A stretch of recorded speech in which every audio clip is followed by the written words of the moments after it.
Hey guys, just wanted to check in on my 23 250 XC.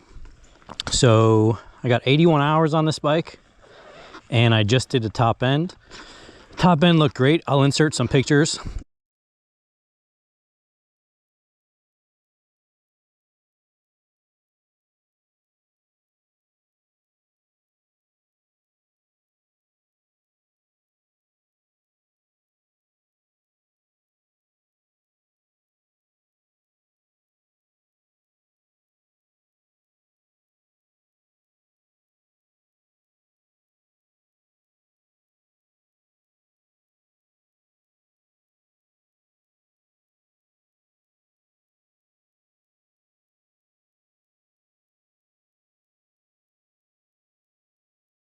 But anyway, I just wanted to do another follow-up because now at 81 hours on it, I don't know if I can show you.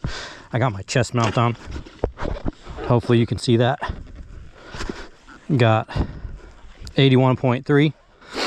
But anyway, so far this bike has been pretty much flawless. Still haven't had any issues aside from that initial fouled plug I had in the very beginning.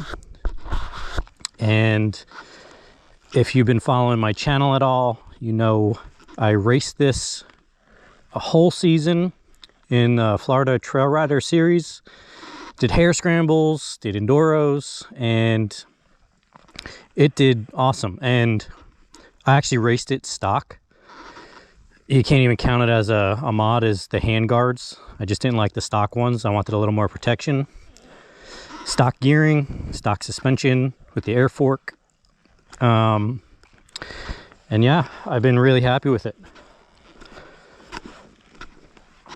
Biggest complaint was the air fork for hare scrambles and enduros.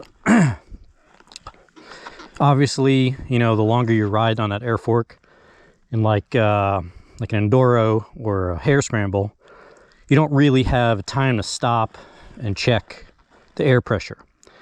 So those air forks would just get harsher as the day wore on, and it was just killing my arms, right? So my wrists would hurt, not so much my elbows, but I was just sore, right? I was just getting beat up. So that was really my only complaint with the bike. The power is super smooth. I loved both maps. I wound up racing in white map most of the time just to, you know, reduce the fatigue, right? Because at the end of the race, I was just getting tired. But that green map, that initial hit off the bottom to pull you out of stuff, wheelie over things, is phenomenal. And truth be told, I'd rather just ride in that and race in that map. So I'll probably do that. The only other thing with the green map, I really haven't had a chance to do a ton of miles strictly green map to see what my range is. And usually the races, my hare scramble races are 10 to, I forget if it was 13 or 14 miles per lap. Usually do 3 laps. So yeah, I was just a little worried about running out of gas. I think the one race in 14 miles lap or whatever it was, 13, 14, I was getting close. When I finished the race, my fuel light was on, and you know, there was a little bit of controversy with these bikes because, as I'm sure all of you know, the fuel pump pickup is down here and it leaves some gas left over. That's actually what I thought initially my problem was. I thought I was running out of gas on my first ride, but it actually turned out to be that it was fouled plug. No more fouled plugs. I'll insert pictures obviously of that too. The plug was definitely black and you can tell this bike is running rich. The pipe side over here, so when I'm talking, it's always about sitting on the bike. So right hand side, the power valve, that side, filthy, black.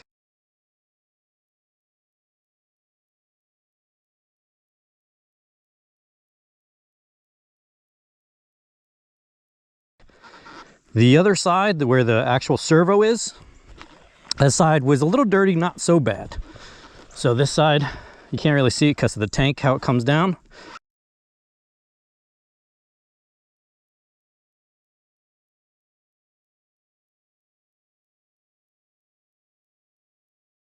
But that side wasn't as bad. Head looked amazing.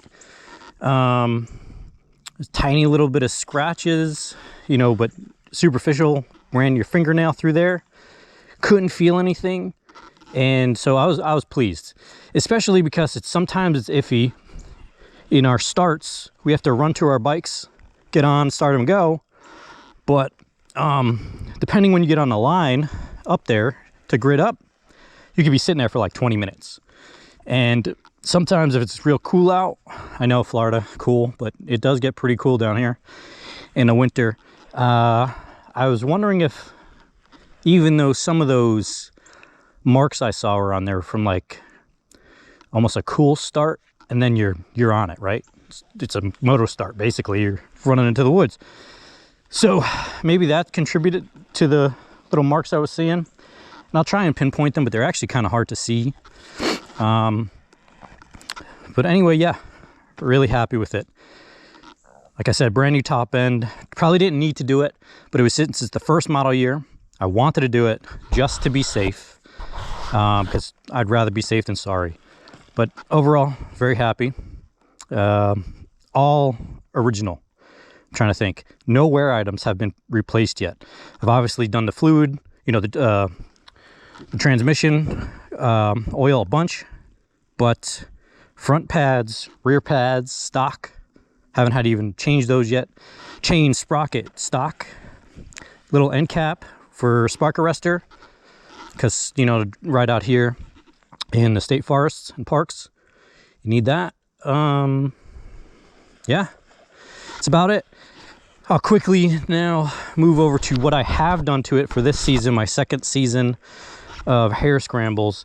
Long story short, I bought a 350 XCF, and I had to sell it because I needed the money for another purchase. So I'm racing this again, and I took what I was doing to that bike, kind of why I bought that bike, because if anything should happen, I can transfer any of the parts I buy. So let's start up front. So I went with KYB inserts and the whole kit from Technical Touch. I had that revalved for GNCC setup. It's awesome. Hopefully this, I can't really point this camera, but I got it on the wide view, so you should be able to see it. I'm using all my suspension, so I actually may have to stiffen up the compression a little bit there, but it's actually almost perfect. I don't mind using it all as long as I'm not hard, you know, bottoming it, which I'm not. At least I don't feel it. Then I did the Mako XC gear for some dampening up top, and hopefully you can see this, but it moves pretty easily, but I don't notice it when I'm riding. So that's perfect, because I don't want to feel squish. I hate when things aren't tight. I don't like slop. So that's been really good. It's actually, I haven't had any wrists, even my first race this year. I haven't had any wrist pain or anything like that. So that's been good. The rear shock, I did still the stock shock, revalved GNCC. Oh yeah, and with this is all Race Tech Gold valves in both front and rear. But the shock bladder kit, revalved GNCC setup, excuse me, and that's been awesome. The connection to that rear wheel has greatly improved, and I've just been really happy. Overall balance of this bike really improved. The front end traction, I could really feel more of what the front wheel is doing. I'm still not at the point where that 350 was. That 350 with this suspension, magic. I felt so good on that bike. I'm so bummed I'm not racing it this year. But to give you an example, some of my woods lap timings that I do out here, I was actually like anywhere from 1 to, crap, I think it was like 4 or 5 seconds faster in one section. I mean, yeah, I really gelled with that bike. So I wouldn't be surprised if you see me on a 450 once funds recoup a little bit. And you know, so 4-stroke, I don't know, what did I just say? 4-stroke. I'm looking at a couple of bikes right now, so we'll see. If the right deal comes along, I may snag it. I'm going to stop the video here. I'll check back in later with some ride video. Thanks.